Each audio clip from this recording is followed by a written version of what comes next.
बिस्मिल्लाहिर्रहमानिर्रहीम।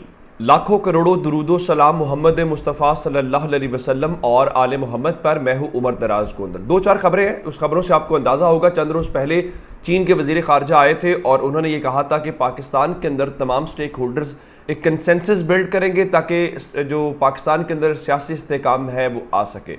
उसके अगले ही रोज़ जब वो वापस पहुँचे तो हुकूमत ने इमरान खान को गिरफ्तार कर लिया। अब एक बार फिर कुछ दोस्त ममालिक एक्टिव हुए, लेकिन मैं उससे पहले आपको खबर देना चाहता हूँ। आप जानते हैं कि रात को पेट्रोलियम मसनूआत की कीमतें कम की गई हैं। बहुत अच्छी बात है, बिल्कुल कम होनी चाहिए, लोगों को रिलीफ मिलना चाहिए। लेकिन शायद एक ऐसी पिक्चर है जो आपको दिखाई नहीं जा रही। वो मरीम नवाज जो कहती हैं कि हमारी हुकूमत नहीं है, रात को वो भी साग डार को शाबाश और शुक्रिया अदा करती हुई ट्विटर के ऊपर नजर आई। लेकिन इससे खबर क्या है? खबर यह है, लोग ये कह रहे हैं कि चूंकि हुकूमत को ये अंदाज़ा हो गया है, वो उसके पास वक्त भी कम है, IMF बात नहीं सुन रहा, तो उन्होंने अब सियासत करना शुरू कर दी है। जो कहते थे इमरान खान के बारे में कि वो बारूदी सुरंगें बिछा के चले गए हैं, तो बिल्कुल वैसा ही किया गया। मैं आपको सिर्फ आज जियो न्यूज़ की खबर दे देता हूँ कि IMF की इंतजार करो की पॉलिसी, मुआशी बेल आउट पैकेज के लिए चीन वाहिद रास्ता।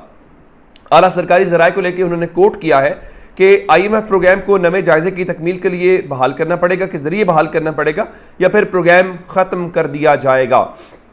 एक ये बात। दूसरे नंबर के ऊपर आप जानते हैं कि कल बड़ी इंपॉर्टेंट डेवलपमेंट हुई, जो कोर कमांडर्स कॉन्फ्रेंस के अंदर कहा गया है स्टेक होल्डर्स को कि तरजीह बुनियादों के ऊपर एक कंसेंसस बिल्ड किया जाए। ये बड़ी एक अलग सी बात थी। जाहिर है कि तहरीक इंसाफ तो पहले दिन से कह रही है हुकूमत के लिए कि हुकूमत को ये कहा गया है मेरे ख्याल से कि चूंकि रुकावट वो हैं, लेकिन उस दौरान एक बहुत बड़ी डेवलपमेंट है जो मैं आपके सामने रखना चाहता हूँ। कुछ ऐसे ममालिक हैं जिनका आप माने या ना माने पाकिस्तान के ऊपर असर रसूख भी है, हमारी पॉलिसी के अंदर कहीं ना कहीं उनका किरदार भी होता है और हम उनकी बात सुनते हैं। हमारी कुछ मजबूरी हैं। चीन नंबर 1 पे है, अरब ममालिक है। आपको पता है कि अभी चंद रोज पहले आर्मी चीफ जो हैं ओमान और कतर गए हुए थे, इससे पहले भी उन्होंने बहुत सारे विजिट्स किए हैं। तो ये सारे वो ममालिक हैं जो पाकिस्तान की फॉरेन पॉलिसी के अंदर बड़ा मेजर रोल प्ले करते हैं। उसमें अगर 2 ममालिक की बात करूं तो सऊदी अरब, UAE यानी मुत्तहिदा अरब अमारात जो हैं वो मेजर रोल प्ले करते हैं। अब आपको अंदाज़ा इस बात से होना चाहिए कि जो मुत्तहिदा अरब अमारात के सदर हैं शेख मोहम्मद बिन जैद, उन्होंने आर्मी चीफ को फ़ोन किया है और आर्मी चीफ के साथ उनकी बातचीत हुई है। अच्छा, कहा यही जा रहा है कि पाकिस्तान आर्मी चीफ जनासिब Munir has held telephone call with UAE President Sheikh Mohammed bin Zayed Al Nahyan, where both leaders discussed bilateral defense and military cooperation and ways to enhance the cooperation as per official Emirates News Agency। चले, ये बिल्कुल ठीक है, लेकिन important बात क्या है? Important बात बाकिर सज्जाद साहब है जो डॉन के लिए लिखते हैं और इंटरनेशनल मीडिया के साथ भी उन्होंने इस हवाले से इस खबर को ब्रेक किया। वो कहते हैं UAE President Mohammed bin Zayed in conversation with COAS General Asim Munir offered his good office for diffusing political situation in Pakistan, saying UAE is keen to support everything that achieves harmony and stability in Pakistan। मुत्तहिदा अरब अमारात के सदर ने कहा है कि पाकिस्तान में जारी जो बहरान है उसको ख़त्म करने के लिए उनका दफ्तर हाजिर है और उन्होंने कहा है कि वो चाहते हैं कि पाकिस्तान के अंदर एक इस्तेहकाम आए। अब आप ये भी कह सकते हैं कि ये ममालिक पाकिस्तान के काम के अंदर मुदाखलत कर रहे हैं। दोस्तों की मुदाखलत नहीं होती। मैं उसका 2 वजूहात बता के आपको ये बात बताना चाहता हूँ। जब चीन के वज़ीर ख़ारजा ने ये बात यहाँ पे खड़े होके की, अगले दिन दफ्तर ख़ारजा की पाकिस्तान की तर्जुमान है, प्रेस ब्रीफिंग थी, वहाँ पे सवाल हुआ तो उन्होंने कहा ये हमारे अंदरूनी मामलात के अंदर मुदाखलत नहीं थी, बल्कि एक दोस्त मुल्क का एक मशवरा था। ये फ़र्क है। दूसरा, ये जो अरब ममालिक हैं ये हमें FATF में भी मदद करते हैं, अमेरिका से डीलिंग में भी मदद करते हैं, और ये अरब ममालिक ही हैं जिन्होंने माजी में बहुत ज़्यादा एग्रीमेंट्स करवाए और शायद बहुत सारे लोगों को वहाँ पे उन्होंने एक लिहाज से उसको क्या कहते हैं कि रिहाइश भी फराहम की। तो अब उनकी जानिब से ये ऑफ़र आ गई है कि UAE के प्रेसिडेंट की तरफ से कि उनका ऑफिस नेगोशिएशन के लिए तैयार है। अब एक चीज़ और आपके जहन में होनी चाहिए, इमरान खान के अरब ममालिक के साथ ताल्लुकात, जो यहाँ से एक जेस्चर दिया जाता है, एक परसेप्शन बिल्ड की जाती है, वो हकीकत में मबनी नहीं है।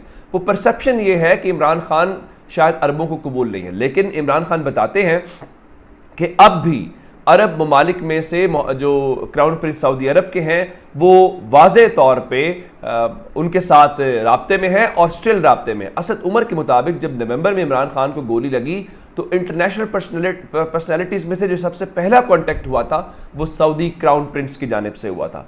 अब शहबाज सरकार जो है वो अपने पाँव के ऊपर कुल्हाड़ियाँ मारती जा रही है और परेशानी जो है, कल सर्कुलेशन समरी के जरिए पूरे पंजाब के अंदर रेंजर्स तैनात करने का फैसला किया गया है। उसके अलावा कल काबीना ने वहाँ पे बलूचिस्तान के अंदर फौज तैनात करने की मंजूरी दी है।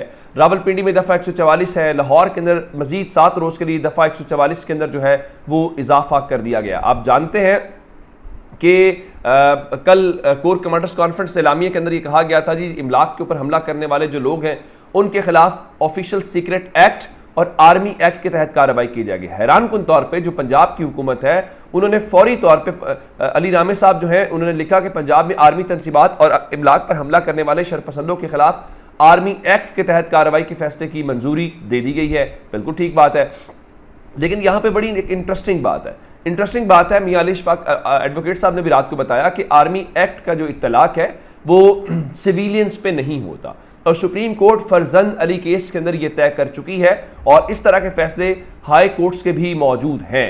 अब मैं आपको बताना ये चाहता हूं, ऐसी ही बात हामिद खान जो कॉन्स्टिट्यूशनल लॉयर हैं, तहरीक इंसाफ के बानी भी हैं, लेकिन उनकी बड़ी एक प्रिंसिपल पोजीशन है।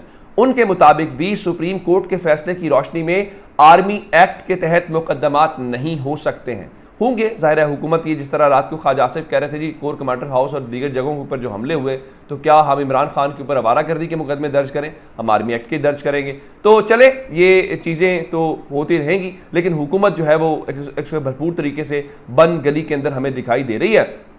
उसकी वजह यह है उनके पास कोई किसी किस्म का ऐसा ऑप्शन नहीं है जिस पे हम कहें कि वो काम करते हुए दिखाई दे रहे हैं। हाँ, इमरान खान के हवाले से मैं आपको खबर दे देता हूँ कि इमरान खान ने रात को भी खिताब किया है। खिताब करने के बाद पाकिस्तान तहरीक इंसाफ ने पंजाब में जलसे करने का फैसला कर लिया है पंजाब के मुख्तलिफ शहरों के अंदर, और जुमेरात को वो मुरीद के में जलसा करेंगे, दूसरा जलसा गखड़ मंडी में है, तीसरा लाला मूसा में है और उसके बाद वो अटक में जलसा करेंगे।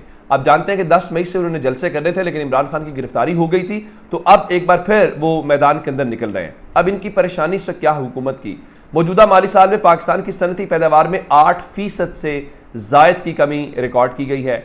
ऑटोमोबाइल सेक्टर को शदीद धचका पहुंचा है, पैदावार में नुमाया कमी है। ये अपनी जगह पे खबरें हैं, उसको छोड़ देते हैं। एक खबर और ले लीजिए, और ख़बर ये है कि ये जो हुकूमत है इसने एक साल में मुल्की कर्जे में 14,000 अरब से जायद का इजाफा किया है। ये आज BBC पाकिस्तान के ज़िम्मे वाजिब अदा कर्ज में 31 मार्च 2022 से लेकर 31 मार्च 2023 तक एक साल में 14,109 अरब 80 करोड़ रुपए का इजाफा हुआ है, और ये स्टेट बैंक की जानिब से बताया गया। दूसरा, इमरान खान जो है वो इंसदाद दहशतगर्दी अदालत और उसके बाद लाहौर हाई कोर्ट के अंदर पेश होंगे। कुछ खबरें ऐसी हैं कि पाकिस्तान तहरीक इंसाफ के कुछ रहनुमाओं की, जिसमें हमाद अजहर है, फवाद चौधरी हैं, एजाज चौधरी हैं, उमर अयूब है, फ़ारूक हबीब है और मियां महमूद रशीद हैं, उनकी अबूरी ज़मानतें खारिज कर दी गई हैं, ज़ाहिर है जिसके बाद गिरफ्तारी होगी। जबकि फवाद चौधरी को आज इस्लामाबाद हाई कोर्ट के अंदर पेश कर दिया गया है। वो बख्तरबंद गाड़ी के अंदर आए हैं। डॉक्टर यास्मीन राशिद के जो जिस्मानी रिमांड की इस्तदा है वो भी मुस्तरद हो गई है। इसका मतलब है कि उनको जिस्मानी रिमांड के ऊपर नहीं भेजा जाएगा। तो कुछ अच्छी खबरें भी आ रही हैं, कुछ बुरी खबरें हैं, तो ये सारी चीज़ें मिलकर, जबकि PTI के जो रहनुमा शहरियार आफरीदी हैं उनको भी गिरफ्तार कर लिया गया। न सिर्फ उनको गिरफ्तार किया गया बल्कि उनकी अहलिया को भी गिरफ्तार कर लिया गया। और आज 3 बजे वज़ीर आज़म हाउस के अंदर कौमी सलामती कमेटी का इजलास है, जो आज की सबसे बड़ी खबर का बायस बनेगा। अपना बहुत सा ख्याल रखिएगा। खुदा हाफिज़।